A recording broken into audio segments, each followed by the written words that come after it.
29 Mei tahun 2006, hari itu Sidoarjo menangis. Bumi seolah marah memuntahkan jutaan kubik lumpur panas yang menenggelamkan 16 kampung. Ribuan orang kehilangan rumah, pabrik yang ada hancur, dan peta Jawa Timur berubah selamanya. Selama hampir 20 tahun kita menyebutnya sebagai bencana, kita menyebutnya sebagai kutukan. Tapi bagaimana jika saya katakan pada Anda bahwa di balik tragedi memilukan itu, Tuhan ternyata menyimpan kado raksasa untuk masa depan Indonesia. Di dalam perut lumpur kotor yang kita benci itu, ternyata terkandung material super langka. Material yang hari ini sedang dikari-kari oleh Elon Musk. Material yang bikin Amerika Serikat dan China rela saling todong senjata. Namanya logam tanah, jarang, rare earth elements, dan lithium. Tanpa benda ini tidak ada iPhone di tanganmu, tidak ada mobil listrik, tidak ada satelit luar angkasa. Dunia modern akan mati total. Dan Sidoarjo duduk di atas gunung harta karun ini. Pada video kali ini, kita akan bongkar fakta yang jarang dibahas media. Seberapa kaya sebenarnya lumpur Sidoarjo? Kenapa asing sangat bernafsu menguasainya? Dan mampukah kita mengolahnya sendiri? Atau kita akan dibodohi lagi seperti zaman penjajahan? Sima sampai habis karena ini menyangkut masa depan dompet kita semua. Oke, kita masuk ke pelajaran kimia sedikit, tapi saya janji enggak bakal membosankan. Apa sih yang sebenarnya ditemukan Badan Geologi di Sidoarjo Emas? Berlian bukan. Mereka menemukan jejak litium dan strontium dalam kadar yang sangat menjanjikan. Plus potensi logam tanah jarang LTJ atau rare earth. Bayangkan LTJ ini seperti vitamin. Tubuh manusia butuh vitamin dalam jumlah kecil. Tapi kalau enggak ada vitamin, tubuh bisa sakit atau mati. Sama kayak industri teknologi, baterai mobil listrik butuh litium. Layar HP kamu butuh europium supaya warnanya cerah.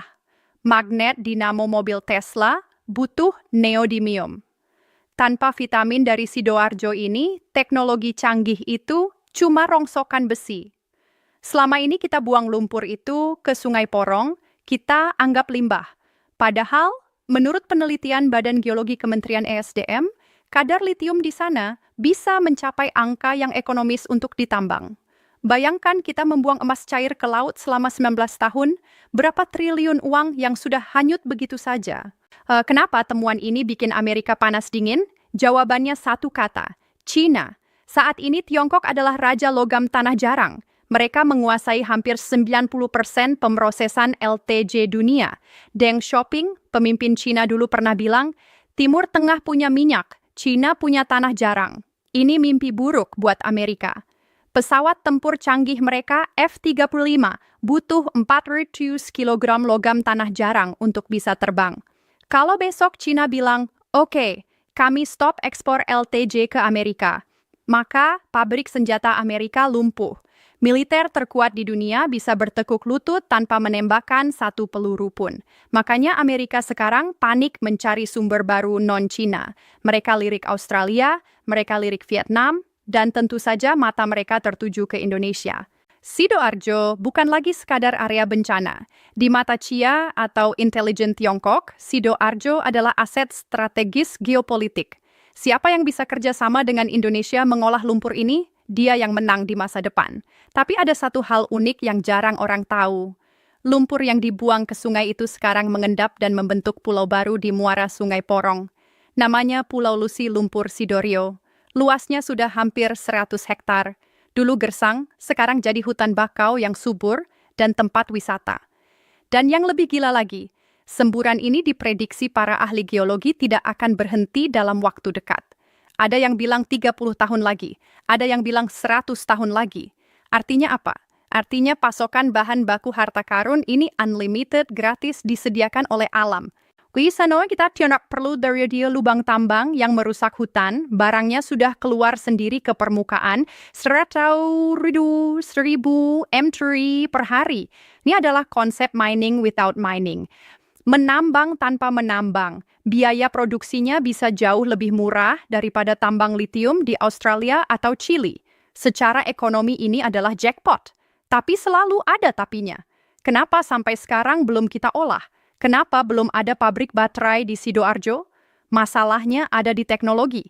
Memisahkan logam tanah jarang dari lumpur itu susahnya minta ampun. Jauh lebih susah daripada memisahkan emas dari batu. Satu lagi tantangannya unsur radioaktif. Biasanya LTJ itu berteman akrab dengan thorium dan uranium yang radioaktif.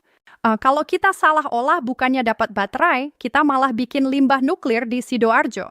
Teknologi pemisahan yang aman dan efisien ini saat ini dikuasai oleh siapa? Ya, Tiongkok lagi. Disinilah bahayanya. Ada kekhawatiran kalau kita tidak segera menguasai teknologinya, kita akan kembali ke pola lama, jual mentah. Pihak asing akan datang, mengeruk lumpur Sidoarjo dengan harga murah, membawanya ke negara mereka, dekstrak di sana, lalu dijual balik ke kita dalam bentuk HP mahal. Sejarah forge jangan sampai terulang di era digital ini. Pemerintah Indonesia sekarang sedang gencarar-genkarnia melakukan hilirisasi, nikel sudah kita kunci, bait sudah kita kunci, lumpur Sidoarjo harus jadi target berikutnya. Rarni Geologi dan BRIN sedang bekerja keras mencari metode ekstraksi yang pas. Beberapa pilot project sudah dimulai. Bayangkan, tahun ke-2035 Sidoarjo bukan lagi dikenal sebagai kota bencana, tapi dikenal sebagai Silicon Valley-nya energi masa depan. Warga korban lumpur mendapatkan ganti untung dari royalti tambang gaya baru ini. Ekonomi Jawa Timur melesat, lumpur yang dulu menenggelamkan harapan kini menjadi bahan bakar yang menerbangkan Indonesia menjadi negara maju. Itu bukan mimpi siang bolong. Itu sangat mungkin terjadi asal kita punya keberanian politik dan kemampuan teknologi. Jadi kesimpulannya, Tuhan tidak pernah menciptakan sesuatu dengan sia-sia. Bahkan bencana pun ternyata menyimpan berkah yang tertunda. Sidoarjo adalah bukti bahwa di balik kesulitan ada kemudahan. Sekarang bola ada di tangan kita. Apakah kita akan membiarkan harta ini diambil orang lain lagi, atau kita akan menjaganya untuk anak cucu kita? Menurut kalian, sebaiknya pengelolaan lumpur Sidoarjo ini diserahkan ke BUMN swasta lokal, atau kerja sama dengan asing Cina, atau Ashkes? Tulis analisamu di kolom komentar. Diskusi ini penting supaya didengar para pengambil kebijakan. Terima kasih sudah menonton. Boleh tahu? Jangan lupa like dan share video ini ke teman-temanmu. Sampai jumpa di penelusuran berikutnya. Maju terus Indonesiaku!